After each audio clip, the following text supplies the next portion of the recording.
नमस्कार विद्यार्थी मित्रांनो.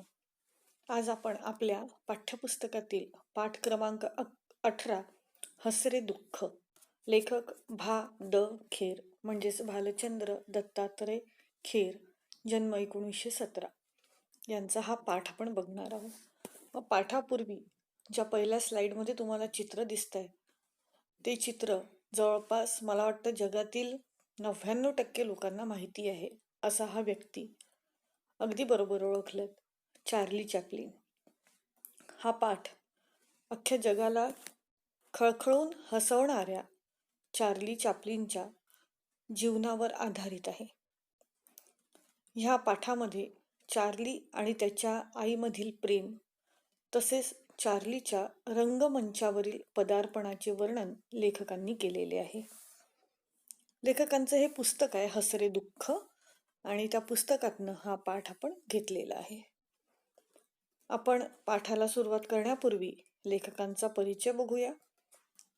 लेखक भालचंद्र दत्तात्रय खेर, जन्म कर्जत, अहमदनगर जिल्हा, जून 12, 1917 आणि त्यांचा मृत्यू झालेला आहे पुणे येथे 21 जून 2012 मध्ये.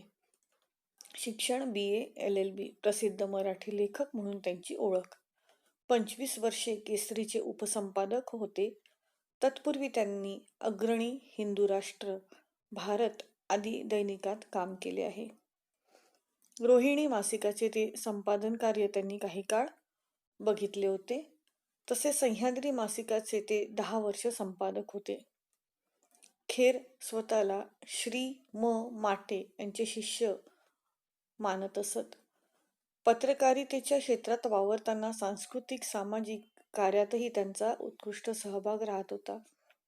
नवनवीन साहित्य निर्मितीचा अखंड ध्यास असणे हेच भालचंद्र खेर यांचे खास वैशिष्ट्य होते. भालचंद्र खेर यांनी मराठी साहित्यामध्ये अनेक कादंबऱ्या लिहिल्यात. त्यातल्या काही कादंबऱ्यांची नावं आई माझी आहे, आनंद जन्मला, गुलाबाचं फूल, चक्रव्यूह, तुका झाला पांडुरंग, वादळवारा, विजय, शुभमंगल इत्यादी अनेक कादंबऱ्या त्यांनी लिहिलेल्या आहेत. कल्पवृक्ष ही त्यांची महाभारतावरील कादंबरी आहे. त्यानंतर भालचंद्र खेर यांनी जे मराठी साहित्यामध्ये जे त्यांचं योगदान आहे त्यात काही त्यांचे कथासंग्रह देखील प्रसिद्ध आहे. त्यात आणखी संस्कार कथा, कथा चिरेबंदी, नादलहरी, संस्कार कथा, शिळोप्याच्या गोष्टी इत्यादी त्यांचे कथासंग्रह प्रसिद्ध आहेत. त्याचबरोबर भालचंद्र दत्तात्रय खेर यांचे मराठी साहित्यामधली आपण पुढली कामगिरी बघितलं तर चरित्रात्मक कादंबऱ्या अनेक त्यांनी लिहिलेल्या आहेत. त्यात गजानन दर्शन, चाणक्य, दिग्विजय, यज्ञ, लोकमान्य टिळक दर्शन, समर सौदामिनी, झाशीच्या राणींवर अवलंबून आहे ते पुस्तक, सारथी सर्वांचा श्रीकृष्णाच्या चरित्रावर आहे.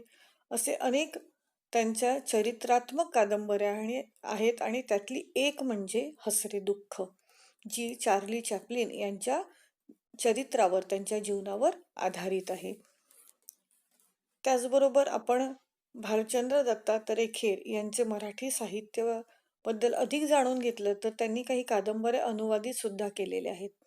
काही नाटकं सुद्धा अनुवादित केलेली आहेत. काही नाटकं आणि कादंबऱ्या इथे आहे आपल्याला. Hamlet, King Lear, Winter's Tale या कादंबऱ्या, येथे ग्रह बदलून मिळतील ही नाटकं.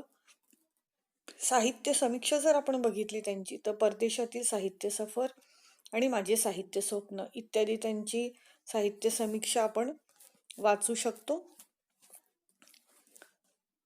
भालचंद्र खेर यांना अनेक पुरस्कार सुद्धा मिळालेले आहेत. त्यातले काही मिळालेले सन्मान आपण बघूया. भा. द. खेर यांनी लिहिलेल्या हिरोशिमा या कादंबरीचे प्रकाशन भारताचे तत्कालीन उपपंतप्रधान यशवंतराव चव्हाण यांच्या हस्ते झाले होते. अखिल भारतीय मराठी साहित्य संमेलन 83व यावेळी त्यांचा सत्कार करण्यात आला होता. हिरोशिमाचा इंग्रजी अनुवाद बेल ऑफ हिरोशिमा भारताचे राष्ट्राध्यक्ष APJ कलाम यांच्या हस्ते ते प्रकाशित झाले होते. जपान फाउंडेशनने 1976 साली भादर खेर यांना हिरोशिमा लिहिण्यासाठी जपानला आमंत्रित केले होते.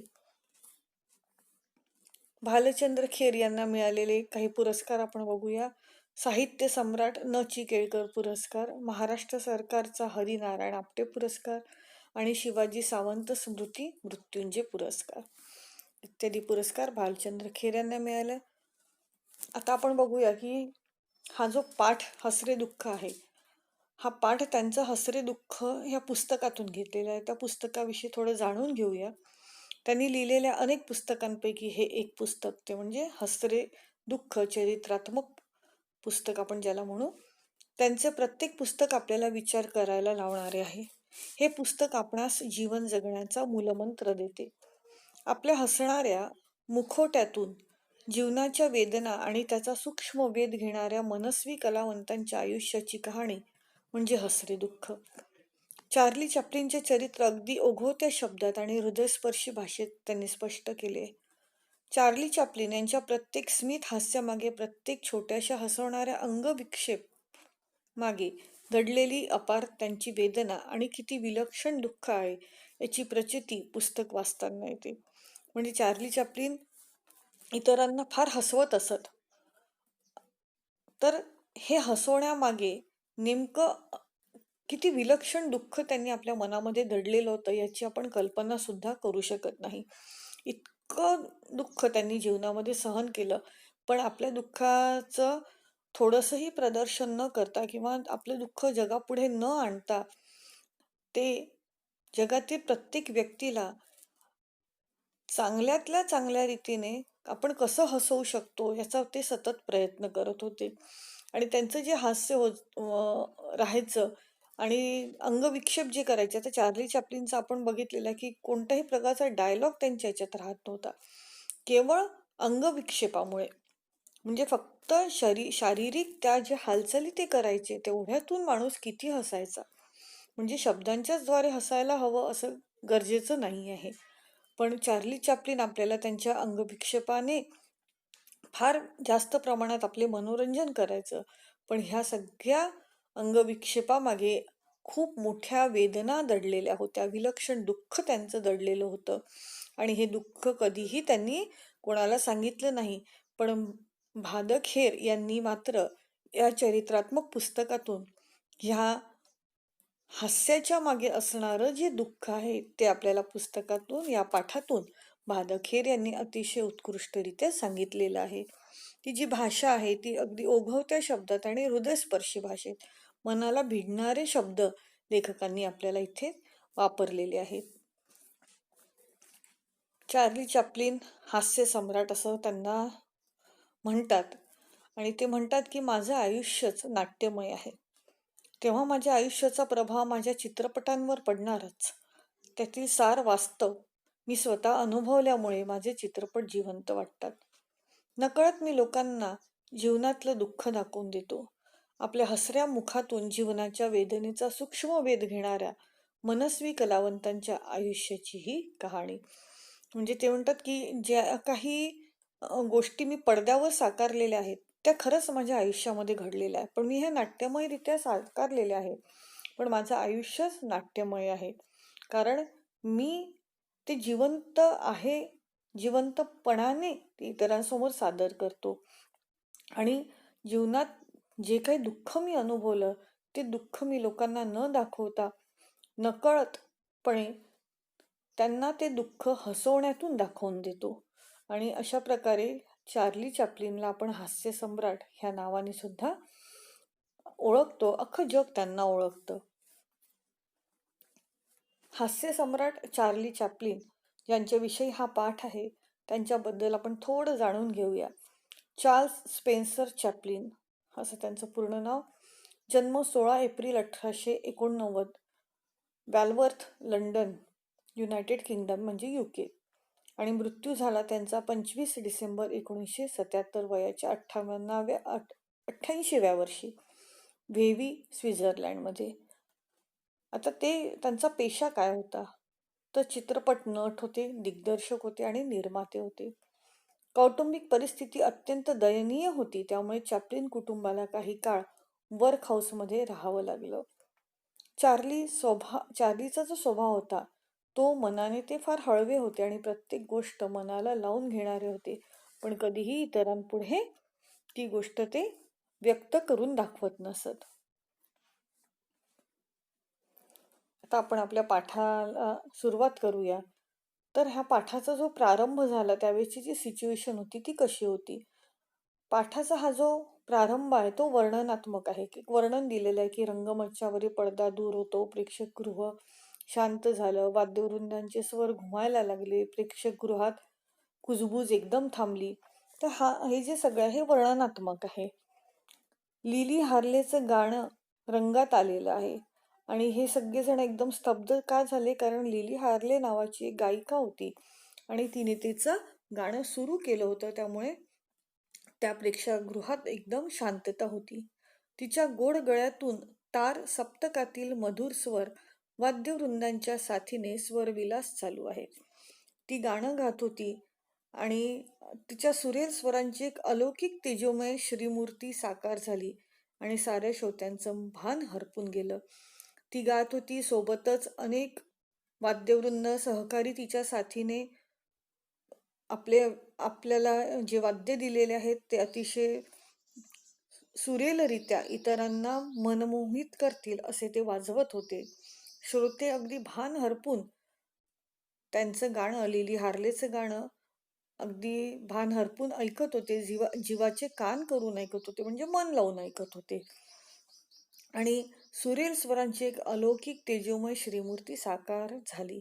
आणि अशा प्रकारे हे वर्णन लेखकांनी केलेलं आहे, की आणि जर आपण हे वाचलं ना, तर अक्षरशः आपल्या डोळ्यापुढे हे सगळं काही आपण चित्र तयार करू शकतो. एक वर्णनात्मक आहे, की कशा प्रकारचं ते स्टेज होतं, रंगमंच कसा होता, प्रेक्षक कसे बसले होते पूर्वी, वाद्यवृंद कुठे होतं, अचानकपणे गाणं सुरू झालं, सगळेजण स्तब्ध झाले, वाद्यवृंद साथ द्यायला लागले, श्रोते भान हरपून गेले होते. तिच्या कंठातले जे स्वर झाले होते, निघून राहिलेले होते कंठातून, ते स्वर आणि वाद्यवृंद ह्यांचा सुरेल मिलाप झाला होता आणि सगळे श्रोते हे जीवाचे कान करून ऐकू लागले. ते जीवाचे कान करून ऐकणे म्हणजे तल्लीन होऊन ऐकणे. आपल्याला पेज नंबर 76 वर पहिल्याच पॅराग्राफमध्ये ते दिलेलं आहे. आता हे सगळं सुरू होतं. लिली हार्ले अतिशय उत्तमरित्या गात होत्या. तिचा एक मुलगा होता, तो 5 वर्षाचा. तो विंगमध्ये उभा होता आणि आपल्या आईच्या गाण्याशी त्याची तंद्री लागली होती आणि तिच्याकडे मोठ्या प्रेमानं तो बघत होता. लिलीचं गाणं ऐन रंगात आलं. तिच्या गोड गळ्यातून तारसप्तकासारखे स्वर सहजतेने बाहेर पडायला लागले. अतिशय गोड मधुर ती गाणं गात होती. तिच्या कंठ माधुर्यानं श्रोते डोलू लागले होते, फुलून गेले होते. आणि अचानक अचानक काय झालं, तर तिचा आवाज चिरकला. काही केल्या कंठातून आवाज फुटेना. स्वर आतल्या आत विरून जाऊ लागले. स्वरांनी वाद्यवृंदांची साथ संगत सोडून दिली. काही केल्या काही होईना. बसके स्वर कंठातून बाहेरच येईना. आणि हे ती पुरेपूर प्रयत्न करायला लागली आपल्या कंठातून स्वर बाहेर येण्याकरता, आवाज येण्याकरता, पण काही केल्या तिच्या कंठातून आवाजच बाहेर येत नव्हता. आपल्या कंठातून स्वर प्रगट करण्याची तिची धडपड चालू होती. विद्ध झालेल्या एखाद्या चंडोल पक्षानं, विद्ध म्हणजे क्रोधित, लिहून ठेवा, विद्ध म्हणजे क्रोधित किंवा चिडलेला किंवा रागीट. चंडोल पक्षानं आपले पंख फडफडून उंच आकाशात झेप घेण्याची धडपड करावी अशासारखं ते किविलवाणं दृश्य दिसत होतं. म्हणजे जी लिली हारली होती ती प्रचंड प्रमाणात प्रयत्न करत होती गळ्यातनं आवाज बाहेर काढायची, कंठातनं स्वर बाहेर काढण्याची, पण काही केला तो स्वर बाहेर निघत नव्हता. इथे लेखकांनी चंडोल पक्षाचं उदाहरण आपल्याला दिलेलं आहे, चंडोल पक्षासोबत तुलना केलेली आहे. आता हा चंडोल नेमका कोण आहे? चंडोलला भट चंडोल, गायक चंडोल, भात चंडोल असे अनेक नाव आहेत. सिंगिंग बश लार्क असं म्हणतात त्याला, हिंदीमध्ये अगन म्हणतात, अगीन म्हणतात, चरचरा म्हणतात, संस्कृतमध्ये अग्निकंठ म्हणतात, करकराट, मधुर, शुभ, क्रुकराट असं अनेक नावं आहेत त्याचे. हा पक्षी मध्यम आकाराच्या लाव्यासारखा असतो. पंख फडफडवीत मंद गतीने उडणारा चंडोल म्हणून ओळखला जातो. त्याच्या पंखावर तांबूस पट्टे असतात. त्याची शेपटी बाहेरील पिसे पांढरी असतात. हा पक्षी झुडपात बसलेला असताना किंवा उडताना गात असतो. अति पावसाचा प्रदेश सोडून हे पक्षी सर्वत्र आढळून येतात. हे पक्षी जास्तीत जास्त मार्च ते ऑक्टोबर या काळात दिसतात. हे पक्षी झुडपी जंगले व रानामध्ये राहतात. चंडोल पक्षाला असं म्हणतात की त्याला जेव्हा राग येतो, खूप जेव्हा तो चिडतो, तेव्हा तो आपले पंख फडफडून आकाशात झेप घेण्याची पूर्णतः तयारी करतो. तो धडपड करत असतो. आणि अशा प्रकारे लिली हार्ले सुद्धा प्रचंड प्रमाणात आपल्या कंठातून स्वर बाहेर निघण्याकरता धडपडत होती. आता हे सगळं चालू होतं आणि ह्या घटनेचा मग श्रोत्यांवर काय परिणाम झाला? कारण ते मंत्रमुग्ध होऊन गाणं ऐकत होते. पण अचानकपणे लिली हार्लेचा आवाजच बंद झाला. मग ह्याचा निश्चितपणे श्रोत्यांवर परिणाम होईल. तो काय परिणाम झाला? तर प्रेक्षागृहातील श्रोत्यांमध्ये कुजबूज सुरू झाली. जी कुजबूज काही वेळांपूर्वी थांबलेली होती, शांत होती, ती अचानकपणे सुरू झाली. श्रोते आरडाओरडा करायला लागले. लिलीचे तोंडपाठ असलेले गाणे श्रोते भसाइया आवाजात म्हणू लागले, म्हणजे भसाड्या आवाजात. तर ह्या गाणे श्रोते भसाड्या आवाजात म्हणू लागले. म्हणजे लिली इतकी उत्कृष्ट गायची, इतकी सुंदर गायची, पण ही जी माणसं होती, जी श्रोते होते, ते मात्र आपल्या बेसुऱ्या आवाजात ते म्हणायला लागले. त्यांच्या म्हणण्याला इतर श्रोत्यांनी शिट्ट्यांची आणि आरोळीची सहज साथ दिली. आणि जे काही श्रोते होते, जे टार्गेट ज्याला आपण म्हणतो ना असं, ते जे विचित्र होते, ते लोक शिट्ट्या आणि आरोळी ओरडत ओरडत म्हणजे त्यांना साथ देत होते, मुद्दामून लिलीला चिडवल्यासारखं. पण या घटनेचा चार्लीवर फार वाईट परिणाम झाला. या प्रसंगी लिली हार्लेचा धाकटा मुलगा चार्ली विंगेत उभा होता. लिलीचे गाणे तो अत्यंत तंद्री लावून ऐकत होता. त्याला आपल्या आईबद्दल अभिमान होता. पण अचानकपणे झालेल्या ह्या गोष्टीमुळे चार्लीला काही कळलंच नाही की काय झालेलं आहे.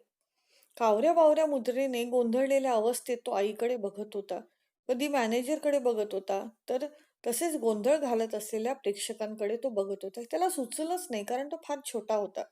त्याला कळतच नव्हतं की नेमकं काय झालेलं आहे. अचानकपणे गाणं का थांबलं? प्रेक्षागृहात आरडाओरडा का सुरू झाली? प्रेक्षक आईचंच गाणं भसाड्या आवाजात का म्हणायला लागले, बेसुऱ्या आवाजात का म्हणायला लागले? तर हे सगळं तो म्हणजे हे सगळं बघत होता आणि अचानक त्याचं लक्ष मॅनेजरकडे सुद्धा गेलं. जो आता त्या नाट्यगृहाचा जो मॅनेजर होता, त्या मॅनेजरकडे त्याचं लक्ष गेलं. तो कधी कधी प्रेक्षकांकडे बघत होता. प्रेक्षक गोंधळ घालत होते. त्याला काही कळतच नव्हतं की नेमकं काय झालेलं आहे. आणि हे जे सगळं घडत होतं, ते अचानकपणे लिलीच्या आईच्या जे जीवनामधला हा असा वेगळाच प्रसंग होता, जो कधीही त्यांच्या जीवनामध्ये आलेला नव्हता. आणि ह्या घटनेचा, ही जी विपरीत घटना घडली, या घटनेचा परिणाम मॅनेजरवर सुद्धा झाला. कारण एवढ्या वर्षापासनं लिली हार्ले त्या ठिकाणी, त्या रंगमंचावर अतिशय सुमधुररित्या गात होती. अनेक माणसं, अनेक प्रेक्षक तिला ऐकायला, अनेक श्रोते तिला ऐकायला येत होते. आणि त्यामुळे मॅनेजरला भरपूर प्रमाणात पैसाही मिळत होता. आणि अचानकपणे एवढ्या वर्षात कधीही झालेला नाही असा प्रसंग तिथे निर्माण झाला. आणि स्टेजवरच्या प्रकारची मॅनेजरला मात्र काहीच कल्पना नव्हती. लिलीच्या कार्यक्रमाच्या वेळेस तो बिनधास्त असायचा, कारण त्याला माहित राहायचं की कधीही लिली हार्ले यांनी तिचा कार्यक्रम फेल जाऊ दिला नाही. अघटित घटना कधी घडलीच नाही, विपरीत परिणाम कधी झालाच नाही. त्यामुळे प्रत्येक श्रोता तिथला आनंदित राहायचा. त्यामुळे तो अगदी बिनधास्त होता. आणि हे सगळं काही सुरू होतं आणि अचानकपणे लिलीचा आवाजच बंद झाला होता. त्यामुळे त्याला माहितीच नव्हतं की नेमकं रंगमंचावर काय झालं. लिली नाटक, संगीत, नृत्य अशा प्रत्येक अदाकारीत निष्णात होती. म्हणजे प्रत्येक गोष्ट तिला येत होती.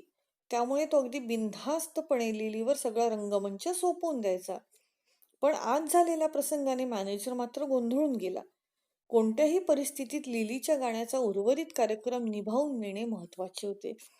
आता कसं होतं, अचानकपणे जर कार्यक्रमात व्यत्यय आल्या तर लोक आपले तिकिटीचे पैसे वापस मागतात किंवा गोंधळ घालतात, टेबल खुर्च्यांची मोडतोड करतात, अनेक प्रकारचा हैदोट तिथे घालतात. मग सगळ्या काही गोष्टी थांबवण्याकरिता मॅनेजरला आता काहीतरी करून हा कार्यक्रम पुढे तर न्यायचाच होता.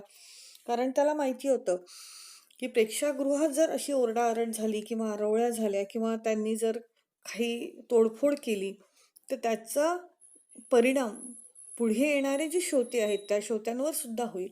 म्हणून कोणत्याही हालतीत हा कार्यक्रम तर आता पार पाडलाच पाहिजे असं त्याला वाटत होतं. त्याच्यासमोर एकच पर्याय होता. चार्लीने लिलीचं गाणं म्हणावं आणि हा कार्यक्रम निभावून न्यावा तशी त्याने लिलीकडे परवानगी मागितली. आणि त्यांनी मग लिली हार्लेला म्हटलं की बाई ग तू आता गाऊ शकत नाहीस. मग आता गाणं कोण पूर्ण करणार? ह्या लोकांनी तर पैसे देऊन इथे आलेले आहेत. त्यांना तर कोणत्याही हालतीत ते गाणं ऐकायचंच आहे. मग आता काय करायचं? शेवटी लिली हार्लेला त्या मॅनेजरनी म्हटलं की बाई तुझं जे उरलेलं गाणं आहे मॅडम, की आपल्याला हा कार्यक्रम तर चालूच ठेवायचा आहे. काही केला तरी नाही तर आपली नाचक्की होईल. मग आता काय करायचं? तर मग त्यांनी एक उपाय सुचवला की जर तुझं गाणं तुझ्या मुलाने जर पूर्ण केलं तर आपले जे प्रेक्षक इथे बसलेले आहेत ते प्रेक्षक अगदी शांतपणे बसतील. मग आता काय करणार? मग कसा हा कार्यक्रम आपण पुढे चालवणार वगैरे अनेक प्रश्न त्याच्यासमोर उभे राहिले. मग मॅनेजरनी ही युक्ती लिली हार्लेला सांगितली आणि छोट्या चार्लीला तुमचं ते गाणं गायला लावा असं त्यांनी म्हटलं. त्याला ते गाणं म्हणताना मी ऐकलंय. तो म्हणाला होता, की "मी हे तुम्ही जे गाणं म्हणताय ते गाणं म्हणताना मी त्याला ऐकलेलं आहे आणि त्यामुळे तुमची काही हरकत नसेल, तर आपण त्याला स्टेजवर घेऊन जाऊया आणि तो मग ते गाणं पूर्ण करेल." मग यावर लिली काहीच बोलली नाही. ती चार्लीकडे तिने एकदा निरखून बघितलं. त्याला जवळ घेतलं. त्याच्या काळ्याभोर कुरळ्या राठ केसातून हात फिरवला. चार्लीला घेऊन स्टेज मॅनेजर केव्हा स्टेजवर गेला हेही तिला कळलं नाही. आणि तो म्हणाला, "हा चार्ली, लिली हार्लेचा मुलगा. याच्या आईची प्रकृती एकदम बिघडली. तेव्हा तिचं अपुरं राहिलेलं गाणं आता हा पुरं करेल. आपण ते शांतपणे ऐकून घ्यावं. धन्यवाद." असं म्हणून मॅनेजर तिथून निघून गेला. आणि मॅनेजर चार्लीला म्हणाला, "चार्ली, आता प्रेक्षकांना तू जॅक जोन्स म्हणून दाखव." एवढं बोलून मॅनेजरनं चार्लीची पाठ थोपटली आणि तो विंगमध्ये निघून गेला. चार्ली स्टेजवर सहजपणे उभा होता. हतबल झालेला होता. आता हा हतबल झालेला जो चार्ली होता त्याला प्रेक्षकांची किंचितही भीती वाटली नाही. तशी भीती वाटण्याचं त्याचं वयही नव्हतं. आता 5 वर्षाच्या मुलाला काय कळतं? त्याच्या तोंडावर फुटलाईटचा झगमगीत प्रकाश पडला आणि समोरचा प्रेक्षक वर्ग त्याला धुसर दिसत होता. चार्लीनं त्याही परिस्थितीत गाणं गायला सुरुवात केली आणि त्याच्या गाण्याबरोबर वाद्यवृंदही साथ देऊ लागले. सारं थिएटर त्या स्वरांनी भरून गेलं. जादूची कांडी फिरवल्याप्रमाणे सारे श्रोते एकदम शांत झाले आणि चार्लीचं ते गाणं कौतुकाने ऐकायला लागले. त्याचं गाणं ऐकताना ते इतके भारावले की त्यांनी स्टेजवर पैशाची उधळण सुरू केली. आता हा प्रसंग चार्लीच्या आयुष्यातला पहिला प्रसंग होता आणि लिलीच्याही आयुष्यातला पहिला प्रसंग होता की तिला आपलं गाणं अर्धवट सोडून अशा प्रकारे आपल्या मुलाला तिला स्टेजवर आणावं लागलं होतं. पण हतबल जो लिली होती त्या लिलीच्या मनाबद्दल आपण थोडं जाणून घेऊया. लिली हार्लेचं हे गाणं ऐन रंगात आलं होतं. कंठमाधुर्याने श्रोते डोलू लागले होते आणि अचानकपणे हे सगळं काही घडलं. आणि हा असा प्रकार जो लिली हार्लेच्या जीवनामध्ये पहिल्यांदाच घडलेला होता. पण ह्यामुळे काय झालं तर रंगमंचावर चार्लीचं आगमन झालं. म्हणजे ही कुठेतरी कोणत्या तरी गोष्टीचा शेवट आणि कोणत्या तरी चांगल्या गोष्टीचा उदय असं आपण म्हणू. तर लिली हार्लेचं आतापर्यंतचं जे कर्तृत्व होतं, जे कार्य तिने केलं होतं, ते आता कुठेतरी संपुष्टात आलं होतं. आणि चार्ली चॅप्लिन नावाचा एक अद्भुत असा गायक, मिमिक्री आर्टिस्ट ज्याला आपण म्हणू, तो सुद्धा एक उत्कृष्ट नट, एक उत्कृष्ट दिग्दर्शक, एक उत्कृष्ट निर्माता जगासमोर प्रथमतः आला होता. छोटा चार्ली जेव्हा मॅनेजर सोबत मंचावर आला तेव्हा उर्वरित कार्यक्रम चार्ली पार पाडणार अशी घोषणा झाली. पण त्याला कधीच भीती वाटली नाही. प्रेक्षकांना चार्लीचं गाणं फार आवडलं आणि त्यांनी पैशाची उधळण सुद्धा स्टेजवर सुरू केली. त्यांना आवडायला लागलं, ते पैसे फेकायला लागले. ते पाहून चार्ली पैसे गोळा करू लागला. आणि त्याच्या विनोदी हालचालीवर एकच हशा पिकला. त्याला ते कळलं सुद्धा नाही नेमकं की आपण काय करत होतो. तो स्टेजवरचे पैसे भराभर गोळा करायला लागला. त्याच्या त्या धिटाईच्या बोलण्यानं प्रेक्षकात मोठा हशा पिकला. ते त्याला आणखी प्रोत्साहन देऊ लागले. तो छोटासा 5 वर्षाचा चार्ली आपण काय करतो आहे हे त्याला कळतच नव्हतं. पैसे दिसले आणि तो बराबर गोळा करायला लागला. मॅनेजर लगेच चार्ली जवळ आला आणि आपल्या जवळचा हातरुमाल बाहेर काढून त्यात तो पैसे गोळा करू लागला. तो स्वतःसाठीच पैसे गोळा करतो आहे असं चार्लीला वाटलं.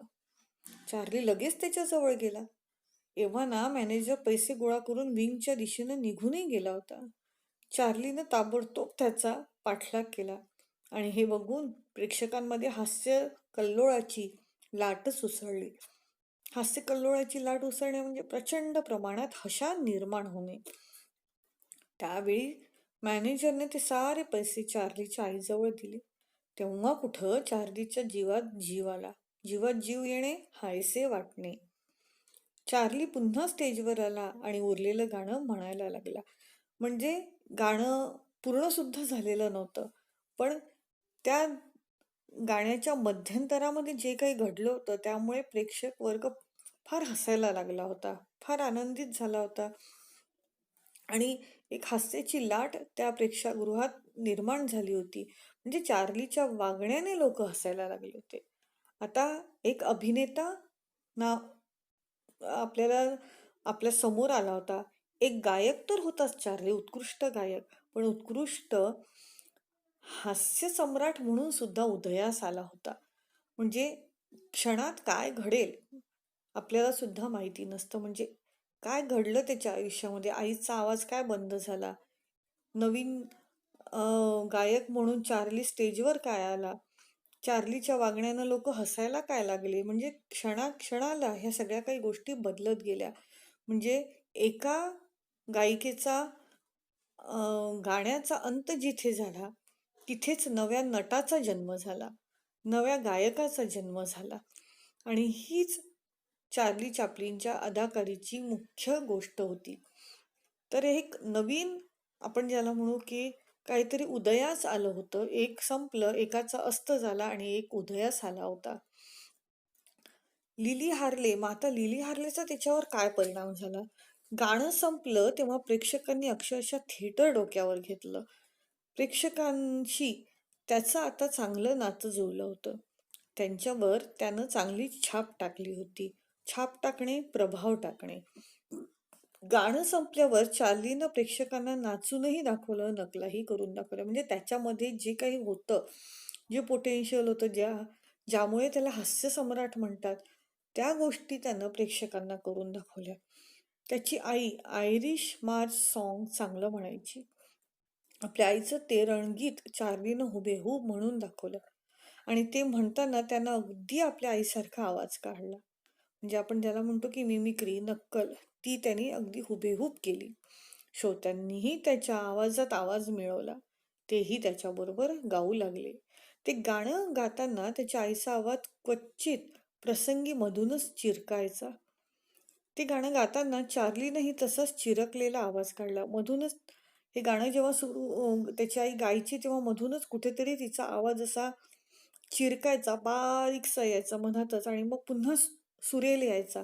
तर जिथं त्याची आई तशा प्रकारचा आवाज तिच्या कंठातून यायचा, अगदी हुबेहूब चार्ली तसाच आवाज काढायचा आणि त्याच्यामुळे प्रेक्षक अगदी स्मित झाले होते. स्मित होणे, अचंबित होणे, आश्चर्यचकित होणे. मग पुन्हा जोरदार हशा पिकायचा. लोकांना वाटायचं की काय हुबेहूब नक्कल करतोय हा. प्रेक्षकांना त्याचं नवल वाटायचं आणि मग प्रेक्षकांनी त्याला शाबासकी दिली आणि पुन्हा एकदा चार्लीच्या या सगळ्या कामामुळं स्टेजवर पैशांचा पाऊस पडला. लिली हे सारं दृश्य विंगमधून डोळे भरून पाहत होती. तिच्या 5 वर्षाच्या लाडक्या पोरानं सारा कार्यक्रम निभावून नेला होता. तिच्यावर आलेला वाईट प्रसंग त्या मुलानं सावरला होता. तिला आपल्या या लहानग्याचं अपरंपार कौतुक वाटलं. आता लिली हार्लेचा खरं तर रंगमंचाला त्यांनी दिलेला एक निरोपच होता, कारण ती याच्यापुढे गाऊच शकत नव्हती आणि ही हा जो ओढवलेला प्रसंग तिच्यावर होता तो तिला स्वीकारायचाच होता. प्रेक्षक किंवा श्रोते कलावंत माणसाला म्हणत नाहीत, ते मानतात फक्त त्याच्या कलेला. मग आपण कोणाला ओळखतो त्या व्यक्तीपेक्षा त्या व्यक्तीमध्ये असणाऱ्या कलेला आपण जास्त मान देत असतो. त्या माणसाला मान देत नाही, तर त्याच्यामधल्या असलेल्या कलेला मान देतात. मग लिली हार्लेचं पण तसंच होतं. हे त्रिकालबाधित सत्य लिली हार्लेला त्या दिवशी समजलं. तिला वाटायचं की आजपर्यंत श्रोता किंवा प्रेक्षक आपल्याला म्हणजे तिला स्वतःला मनात नाहीत, ते मानतात फक्त त्याच्या कलेला. तर सगळ्यांना आता लिली हार्ले ज्याप्रमाणे गायची तर फार कौतुक वाटायचं, पण ते कौतुक लिली हार्लेच्या आवाजाचं होतं. आणि त्यावेळी रंगमंचावरील लिली हार्ले लुप्त झाली. मागे उरली ती हॅना चॅपलिन, सर्वसामान्य स्त्री. आता तिचं ते टोपण नाव होतं लिली लिली हार्ले. पण आता लिली हार्ले लुप्त झाली, म्हणजे लिली हार्ले आता याच्यापुढे गाणार नाही. आता उरलं कोण, तर व्यक्ती तीच, पण ती आता गायिका नाही, तर एक सामान्य स्त्री, जिचं नाव होतं हॅना चॅपलिन. आता हॅना चॅपलिन नावाची एक सामान्य स्त्री तिथे स्टेजच्या बाजूला बसलेली होती. लिली हार्ले केव्हाच संपून गेली होती. लिली स्टेजवर आली आणि चार्लीला बरोबर घेऊन पुन्हा विंगमध्ये जायला निघाली.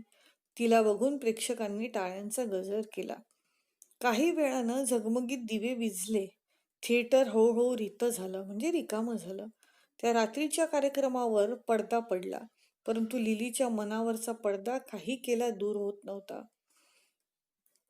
आज हे असं कसं झालं, असा प्रश्न ती आपल्या मनाला पुन्हा पुन्हा विचारत होती. पण त्या प्रश्नाचं उत्तर तिला देता येत नव्हतं.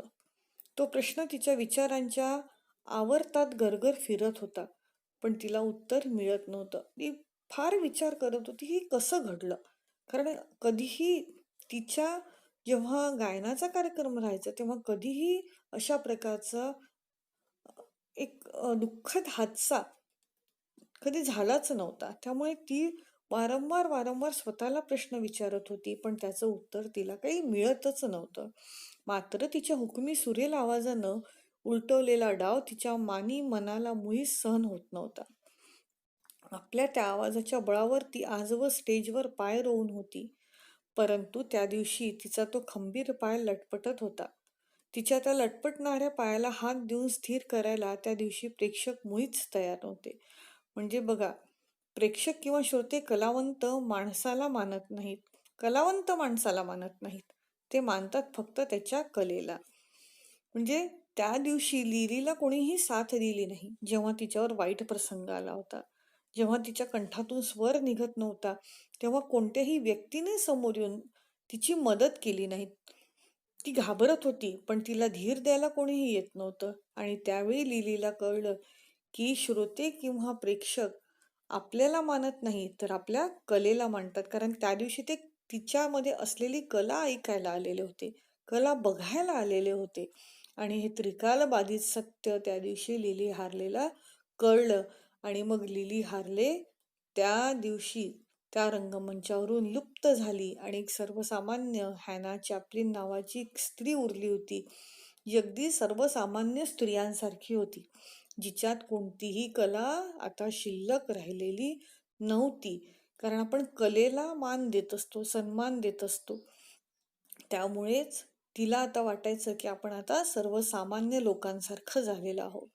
आणि त्या रात्री चार्लीनं रंगमंचावर पहिलं पदार्पण केलं ते कायमचं. आणि त्या रंगमंचावरून त्याच्या आईचा पाय निघाला, तोही कायमचाच. म्हणजे पुन्हा एका गोष्टीचा अंत झाला आणि एका गोष्टीची सुरुवात झाली.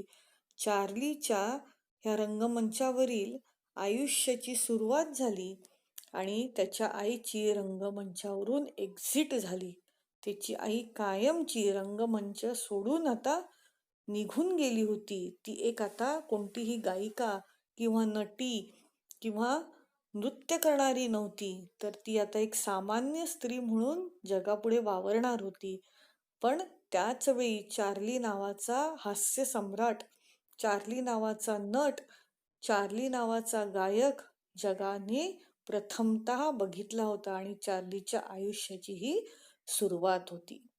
आणि अशा प्रकारे चार्लीचं हे हसरं दुःख म्हणजे त्यावेळी त्याने किती हसवलं लोकांना, पण हे कोणीही जाणून घेतलं नाही की त्या 5 वर्षाच्या कोवळ्या मनामध्ये तेव्हा किती प्रमाणात दुःख असेल, की तो आपल्या आईचा आवाज आता कायमचा विसरून गेला होता. कायमचा त्याला ऐकायला येणार नव्हता.